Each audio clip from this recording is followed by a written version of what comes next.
16 जनवरी 2022 बीत गई। यानी कि भारत में कोरोना वैक्सीनेशन की ड्राइव शुरू हुए भी 1 साल का वक्त बीत गया। इस 1 साल के दौरान भारत के हर 10 में से 7 वयस्क को कोरोना की दूसरी डोज लग चुकी है। यानी कि भारत की करीब 70% वयस्क आबादी का पूरी तरह से टीकाकरण हो चुका है। देश के 4 राज्य गुजरात, तेलंगाना, कर्नाटक और हरियाणा में 100% आबादी को कोरोना वैक्सीन की पहली डोज लग चुकी है। फिर भी दुनिया के कई मुल्कों से हम अब भी पीछे हैं। आखिर क्या है वो वजह कि हम वैक्सीनेशन में चीन और अमेरिका का मुकाबला नहीं कर पा रहे हैं, और आखिर क्या है वो उपलब्धि जो हमने पिछले 1 साल के दौरान हासिल की है। आज बात इन्हीं मुद्दों पर। नमस्कार, मैं हूं अविनाश और आप देख रहे हैं अनकट।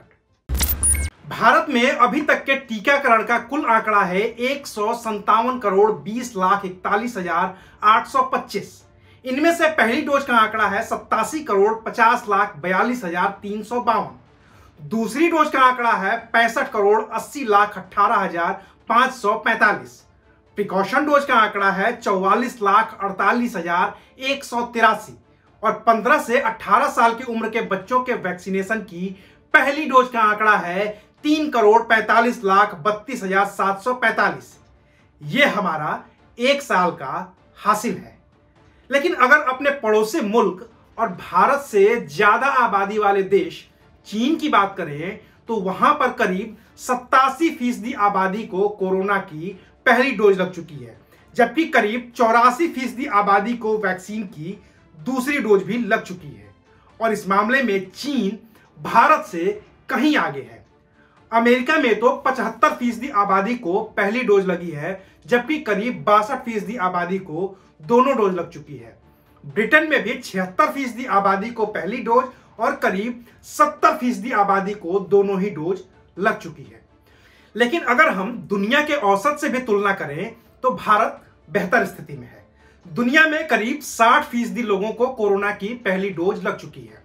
वहीं करीब 51% आबादी को कोरोना वैक्सीन की दूसरी डोज भी लग चुकी है।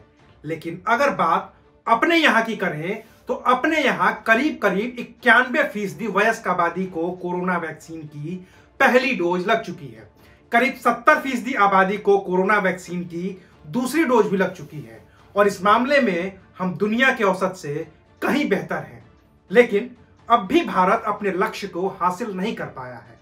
सरकार की ओर से लक्ष्य रखा गया था कि दिसंबर 2021 तक भारत में 100% वैक्सीनेशन हो जाएगा, जो अभी तक नहीं हो पाया है और आधी जनवरी बीत चुकी है। अब अगर सवाल उठता है कि भारत में वैक्सीनेशन की रफ्तार कम क्यों है, तो यहां की बड़ी आबादी का हवाला दिया जा सकता है। लेकिन चीन दुनिया के सामने एक नजीर बनकर पेश हुआ है, जिसके पास दुनिया की सबसे ज्यादा आबादी है। इसके बावजूद वैक्सीनेशन के मामले में वो दुनिया में नंबर 1 है। रही बात भारत की, तो यहां वैक्सीनेशन की धीमी रफ्तार के लिए राज्यों का भी प्रबंधन जिम्मेदार है। अगर भारत में वैक्सीनेशन के मामले में 2 करोड़ की आबादी से ऊपर सबसे खराब प्रदर्शन करने वाले राज्यों को देखें तो 5 राज्यों में साफ तौर पर दिखता है कि झारखंड की हालत सबसे खराब है, जहां महज 47% आबादी को ही दोनों डोज लग पाई है। इसके बाद नंबर आता है पंजाब का, जहां महज 49% लोगों को ही दोनों डोज लगी है। उत्तर प्रदेश में 58%, आंध्र प्रदेश में 59% और बिहार में 61% लोगों को ही कोरोना वैक्सीन की दूसरी डोज लग पाई है। पंजाब और उत्तर प्रदेश में तो यह हाल तब है जब यहां कुछ ही दिनों के बाद चुनाव होने हैं। इसके लिए सरकारी उदासीनता तो जिम्मेदार है ही, लोग भी शायद जिम्मेदार हैं।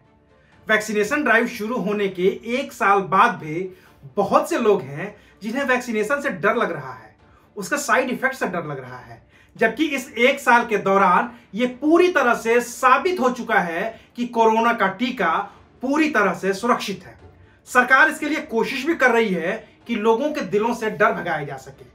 कुछ राज्य सरकारें सख्ती भी कर रही हैं कि बिना दोनों डोज लिए वो सार्वजनिक परिवहन जैसे कि बस या ट्रेन से यात्रा नहीं कर सकते, सार्वजनिक जगहों पर आ जा नहीं सकते। लेकिन लोग राजी ही नहीं हो रहे हैं, जबकि फिलहाल तीसरी लहर चल रही है और इस लहर में हुई मौतों के आंकड़ों से यह पूरी तरह से साफ है कि मरने वालों में सर्वाधिक संख्या उनकी ही है जिन्होंने या तो कोरोना वैक्सीन की एक भी डोज नहीं ली थी या सिर्फ एक ही डोज ली थी। तो जिन्होंने अब तक कोरोना की वैक्सीन नहीं लगवाई है उनसे गुजारिश है कि वो भी वैक्सीन लगवाएं और कोरोना से चल रही जंग के खिलाफ खुद को मजबूत करें, देश को मजबूत करें। शुक्रिया, आप देख रहे थे अनकट।